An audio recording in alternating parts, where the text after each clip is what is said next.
Hi friends, welcome to red స్టాంబర్డ్ furniture. మనము ఇప్పుడు ఒక కొత్త మోడల్ ఇంట్రడ్యూస్ చేస్తున్నాము. ఇది కూడా మనం అన్ని ఇటాలియన్ లెదర్లను తెప్పిస్తాము. ఎందుకు అంటే లెదర్ మంచి క్వాలిటీ వేస్తే మీకు తొందరగా పీల్ ఆఫ్ అవ్వదు అండ్ లెదర్ టచ్ ఫీల్ చాలా డిఫరెంట్గా ఉంటుంది. సో మీకు చాలామంది సతీష్ గారు మీకన్నా ప్రైస్ తక్కువ ఉన్నాయి అంటారు, కానీ అవన్నీ micro fibre leather, Chinese leather కూడా ఆల్మోస్ట్ ఫీలింగ్ ఇటాలియన్ లెదర్ వేస్తుంది, కానీ దాని లైఫ్ చాలా తక్కువ ఉంటుంది.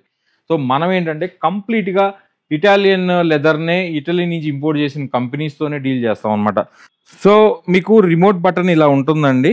ఇట్లా ఉన్నప్పుడు మనము జస్ట్ ఇది ఓపెన్ చేస్తే ఇది హోమ్ థియేటర్లో చాలా మందికి చాలా యూస్ఫుల్గా ఉంటుంది. ఆల్మోస్ట్ ఒక పర్సన్ ఆరామ్సే పడుకోవచ్చు. సో చూడండి, హోమ్ థియేటర్లో మనం ఇలా పెట్టుకొని రిక్లైనర్ స్లైడ్ అయింది కదా, హ్యాపీగా ఇట్లాగా మనం ఏదన్నా అడ్జస్ట్ చేసుకోవాలి అనుకోండి, కొంచెం ముందుకు అనుకుంటే హెడర్ కూడా ముందుకు వస్తుంది. సో హోమ్ థియేటర్ ఇలా పెట్టుకొని దర్జాగా ఇట్లా కూర్చొని సినిమా చూడొచ్చు. ఎక్కడ కావాలంటే అక్కడ ఆపుకోవచ్చు. దిండు కూడా ఉంటుంది నడుము దగ్గరకి సపోర్ట్ ఉండడానికి. మీకు ఇక్కడ నడుము దగ్గర సపోర్ట్ ఉంటుంది అండ్ వెరీ కంఫర్టబుల్. ఇది కూడా మెకానిజం వచ్చేసి మీకు ఆర్ఎంటీ అండి. ఇలాంటి ఆర్ఎంటీ వాడిది చాలా పెద్ద బ్రాండ్, చాలా బాగుంటాయి. మనకి ఇప్పుడు దాకా 2.5 years నుంచి అమ్ముతున్నాము. ఎవరికి కంప్లైంట్ రాలేదు రిక్లైనర్స్లో. ఆ బ్రాండ్ కూడా వెరీ రీజనబుల్ ప్రైస్లో ఉంటుంది అనమాట. ఓకే, దీని గురించి ప్రైస్ తెలియాలి అనుకుంటే మీరు స్టోర్కి వస్తే డెఫినెట్గా will give the best price.